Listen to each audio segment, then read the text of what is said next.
Hello and welcome to episode 5 of the Faith Building Podcast with your amazing hosts, Vladi, Kuna, and Norman Gräter. And today we want to speak about the now. Why? Because it's the most important thing. Have you ever stood in a line at a grocery store or towards a restaurant and you had to wait? And could it be that while waiting at the cash register, you got quite uneasy? You did not like where you are, you did not like how long it took, you did not like the people around you, or whatever might have happened in this very moment. Yes, sounds familiar? Welcome to regular life. The main question we answer today is, why don't we want to wait? Why is it so challenging for us to wait? And the answer is so simple. Because we don't like where we are, right? We would like to be somewhere else, and the somewhere else is usually connected either to the past, yesterday it was so much faster, or to the future. Oh, I might not catch my train if I have to wait in line at a grocery store. But this brings us to the conclusion that we are unhappy with the now. Because in the now that we have, the only reality that we have to wait. And we don't like that. And it's all about focus on what do I focus? Do I focus on the lack of I planned it in a different way and I don't have it, which means I ruin my now because I'm being bored, I'm being frustrated, I'm being ungrateful because I don't like where I am. But this means we give too much energy in the lack of it, in the not having of it. And it's always the question of focus. Can we enjoy the now much, much more? And this is what we want to speak about today. And I know Vladi has some great examples from her own life, how uneasy from some time and from time to time it will get when you're not relaxed in the now. yeah, it's so true because when you think about you being the highest, truest version of yourself, and that's everything. I think that is really what we should all aim to be, the best, highest, truest version of ourselves, most authentic as well. But being present in the now, I think there's so many people, and I'm gonna include all the masters out there. People are rushing through. They doing many things, and how fast I can do this, how many, and I'm gonna, as an author, say how many books I can produce in a month. But really, it comes down that these days, the world function on speed. And I know my universe loves speed, and so do I. So, I'm gonna put my hand up. I do like speed. However, being present in the moment, being present to people you talk to means that you're listening. And as I tell my kids, hearing is that you hear someone to say something through your ears. When you listen to someone, you're listening with your heart. So that's the difference. And paying attention. And you can feel, even if you're a leader in your company, really, are you listening to people around you, to your team, to your customers, and hearing really through and listening with your heart to what is the thing I can get better at? Because we cannot get better if we don't stop, pause, be present, and observe. Norman adopted it as well, and I'm going to say this again, is in our amazing purpose, which is to observe, to learn, to grow, and to love. And it's so true. Because if you stop and observe, you will start actually picking on people's behaving patterns.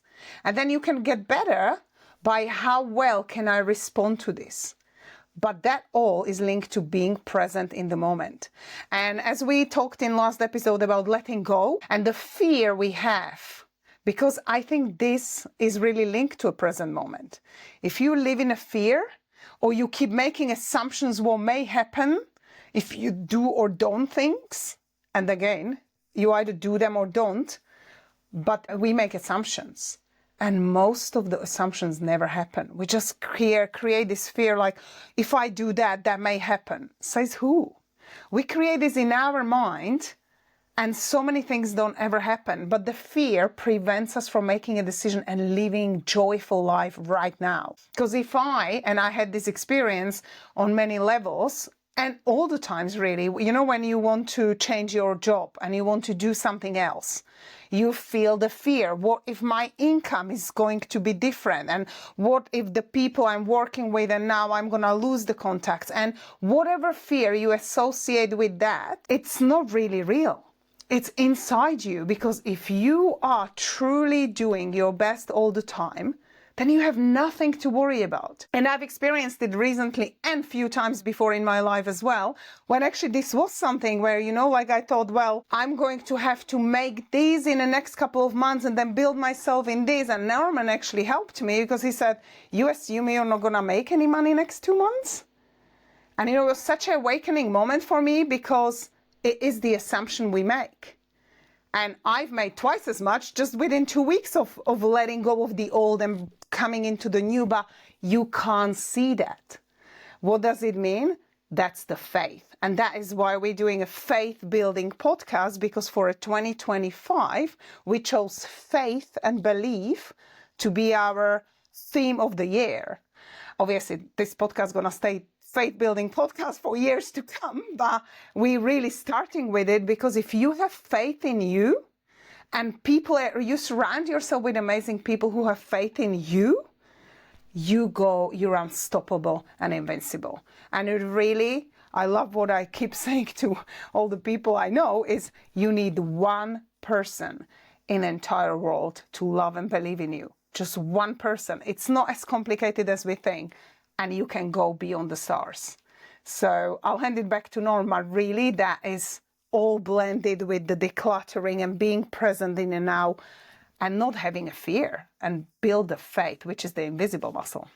I absolutely agree, Vladi. And it's like we spoke in episode 1 about the voice in your head. It's the same thing. It's the voice that says, oh, I don't know, if my spouse goes on a business trip, maybe he or she will fool around. Yeah. The problem is not with the other person. The problem is the voice in my head that tells me that. And as I cannot be relaxed in this very moment because I have these thoughts, not the other person has to change. I have to change. If I'm fearful that somebody, in my case, if I train speakers and I write keynote speeches for them, and they are very good because I would give them the ones that I write, sometimes the voice pops up and says, you know, how about if they become more successful than you, what then? Then I usually answer the voice and say, then I stopped growing. Because the moment I stop growing and stop developing, others might pass by me, but then it's not the fault of the others, it's my own fault. And the moment I do that, I live in fear. If it's about money or relationship or clients or whatever you want to take, it's the same thing.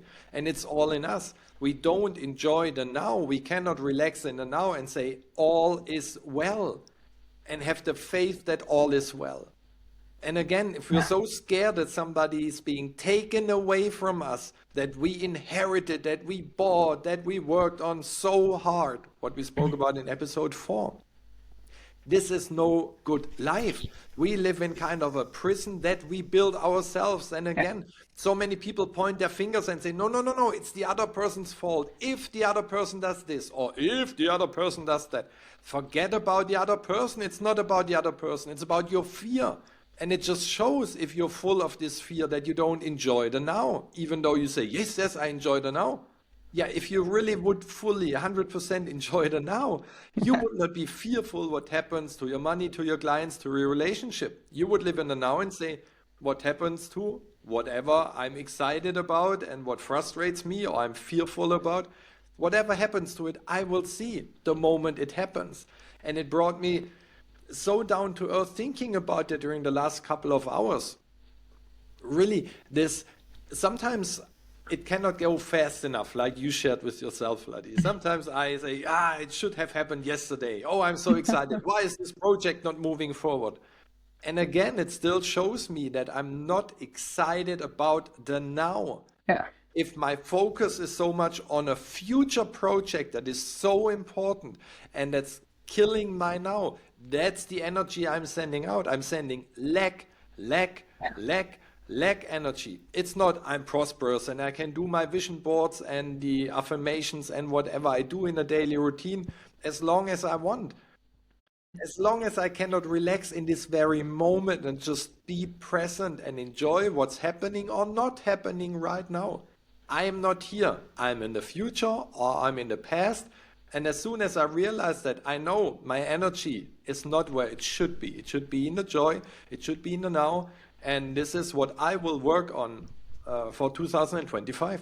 You know, I love when you were talking, it came to me because I just had this conversation with a friend and she booked something ahead, like months ahead.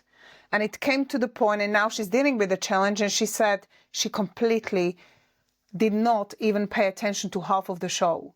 So, you know, like getting ready, really wanted to see this, went to the show, everything was amazing. But because of the challenges, which is fine because, you know, we all have challenges in life and sometimes they come at the time you don't really expect them. And yet, but this is a great example how all this preparation and desire to be somewhere, to see a show, and you book the meal before that, you've got it all planned, and it takes so long for you to build up the joy. And then the moment arrives, and it didn't happen. She said, I didn't enjoy it. I was stressed. I kept looking at my phone because of the situation she was in.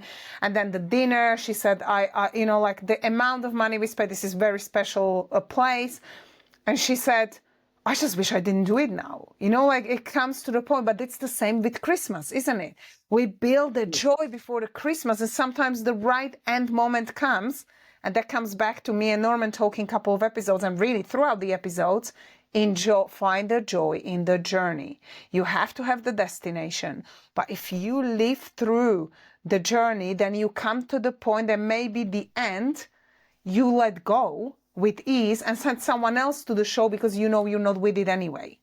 And somebody else may just find so much joy in there, and then they're probably gonna thank you and send you somewhere else when you are ready for it anyway. So it is so important to be present in the moment, but like Norman's saying, like find the joy. It's like the meal, preparation of the meal, and then you enjoy sitting down or cooking, you know, like it really is about being present. But I remember, which Norman actually is a fan of Eckhart Tolle as well, and we went to see him, and, you know, I remember I went to Royal Albert Hall, which is my favorite hall in the world, and I know Norm likes it too. It's the energy there is just fantastic. And he just stood there. And, you know, I selfishly told Norman, like, oh my God, I love the guy, I love his teachings, but he just speaks so slow.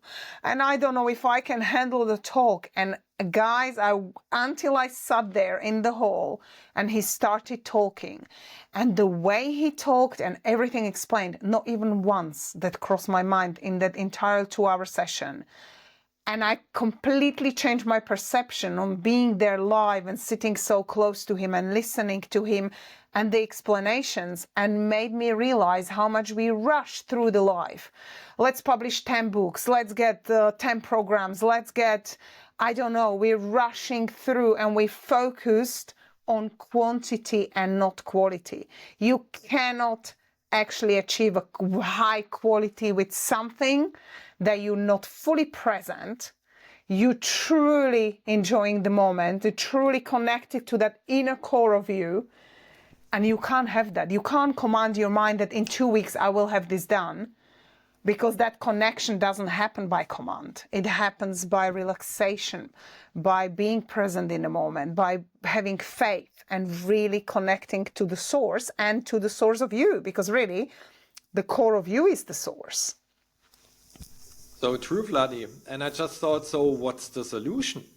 If you might ask, so what can I do if I'm stuck in the past, if I'm stuck in the future, if I'm stuck in between, what can I do to be more present? And the thing that I do and did and still do, of course, I realized that I'm not the voice in my mind, episode 1. So I see this voice as what I said back then, as Kramer from Seinfeld. It's an external person just talking to me all day long in some weird way. And then I come up with the second question that pops in my mind, and this is, so if I'm not the voice, if I'm not this Kramer external person, who is having the issue? Who is unhappy that it's not going fast enough? Who is unhappy or jealous or fearful or doubtful or whatever? Who is that? And I have to dig deep within, and usually I come up with some part of Norman in childhood as a young adult. that was taken away a lollipop, whatever. And this brought me to the conclusion that I have to keep everything tied to my heart and to my body, otherwise it could be stolen from me. So the real issue is not with Norman with 47 years of age, it's with Norman with 6 years of age and with an experience back then that has not been healed. And most people in this very moment start distracting themselves. Let's watch a movie. Let's go out with friends. Let's have a cigarette. Let's have alcohol.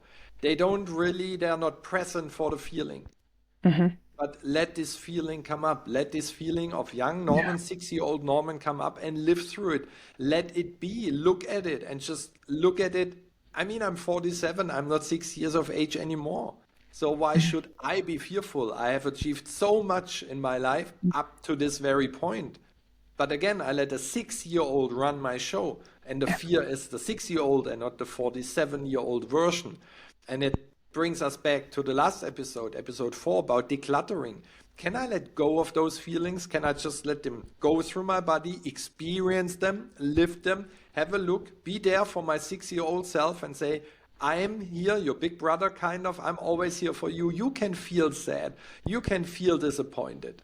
And realize that the emotion of the 6-year-old has nothing to do with the reality of the 47-year-old. It's just the voice in my mind that brings those two parts together and thinks, oh, it's the same thing. But it isn't. So that's my tip. What do you do, Vladi, to take care of that? I love what you just said, because that is actually part for everyone, going back to the childhood and really finding those moments where that current awareness we had and the perception we took, we created this belief that actually spoils so many great things for us in life. But for me, the biggest challenge was, and I still do this, and you know what it is, it's 18 months I've been doing it now. Now I'm up to 45 minutes, but I go very strictly with 20 every day, but try to do most of the days 45 now. But if I'm super busy or traveling, I stick with 20 at least. It's doing nothing. So it started, I remember we talked about this, it started in a garden, and for me, and I think for many people, the challenge is to sit down and do nothing.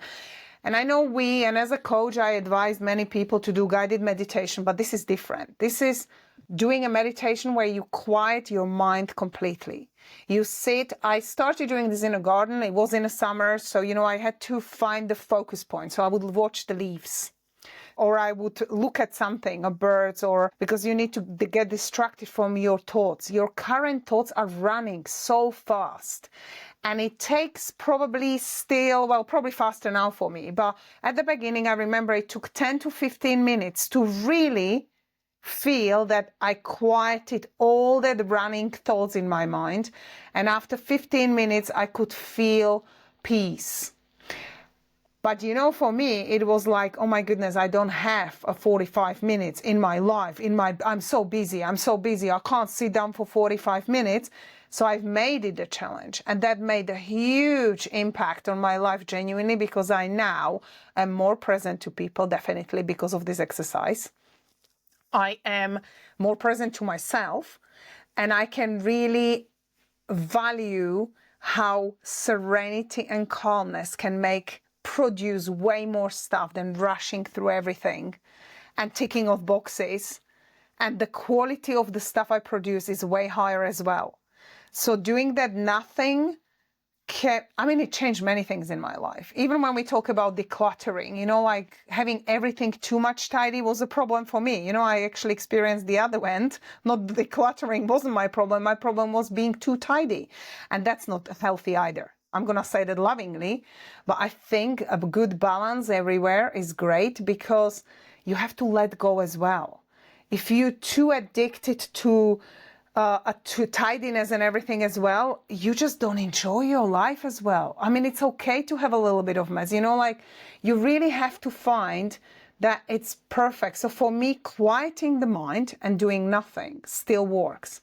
So think of nothing, and all the thoughts that come, just send them away. And I literally tell them to come back in 45 minutes. So when a thought comes and say something like Norman Sotek, and the voice in your head is giving you an indication of something, I'm like, okay, come back in 45 minutes. I'm now with myself.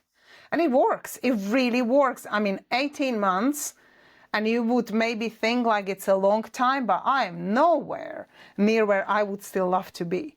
And it is still challenging exercise for me. Some days it's really easy, but genuinely, so I do stick with it. And I really connect it to what Norman said. It's that voice in your head, and it's those assumptions, but if you can quiet yourself and really realize, like, be aware what's around you.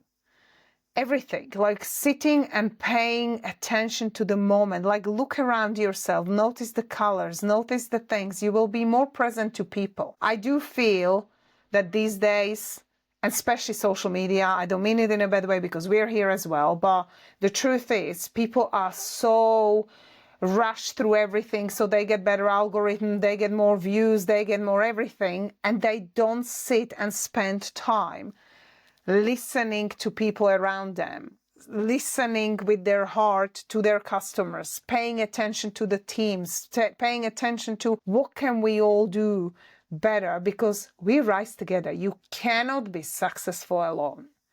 And it really comes down to being present in the moment and finding the joy in the now.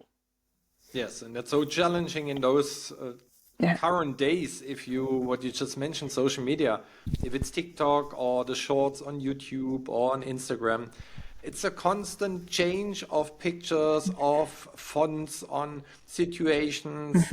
Every little clip is trying to get your attention. And I watched my kids playing Fortnite yesterday. After 15 seconds, I kind of got seasick or motion sick with this movement and a roof here and a building and jumping and turning and up and down. And they do this for hours. And of course, regular life gets totally boring, because what you just shared, if you sit in silence for 45 minutes, there is no 3D effect, there is no motion, there is no little 15-second clips, there is no big explosion here and colorful stuff over there. Regular life gets so boring.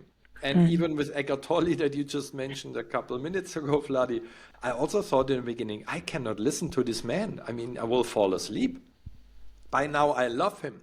And still, it took time to declutter some things in my life and to take the time and really sit down and enjoy the wisdom that he shares. And this brings me to a thought that just swings by, that said, where this mentor said, you know, God speaks to you all day long. And this other person that spoke to this guy said, so why is God not speaking louder? That I can hear him. And he said, you know, God created everything. He created all the distractions. He does not need to speak louder than the distractions. It's up to you to choose if you want to follow your heart and listen to God and go in silence, or if you follow the wild and loud and competitive, what you mentioned earlier, world, where it's faster, bigger, larger, more all the time. But the more we have, the more unflexible we are. And we want to stay flexible. And this is probably a good topic for podcast number 6. How can we stay more flexible and that we are more flexible in our life? What do you think? Yeah, it's perfect topic because flexibility is really important. Then let's choose that. And let's end today's podcast episode number 5 with something very smart. Do you have something smart on your mind, Vladi? I just wanted to challenge people to do this once. Like take 20 minutes and do nothing. Like really try it today when you're listening and just sit with yourself and listen to that voice of yours, which is not you. Remember, you can go back to the episode 1 and listen to the voice, but just pay attention to what's happening in your world and how much you can find calmness. Because I will say that one more time, with Eckhart Tolle, what I realized is when you grow, you get deeper understanding, raise awareness, and much higher consciousness, then you attract it to the masters and understand what they really teach. Because we weren't there before, you know, like we thought, oh, he's speaking too small, but this is a great topic to see how you then raise the frequency and then you attract and rendezvous with these amazing people on much higher frequency. And that can happen to all of us if we really pay attention to being present. Yes, go from multitasking to single tasking. And by that, we wish you a lot of fun to practice this week. And then we hear and see you again for episode number 6 and how flexible we can be to have more faith in our life, to believe much more and live in a higher frequency than we do right now. Have a wonderful week, my friends. Until soon. Bye-bye. See you. Thank you.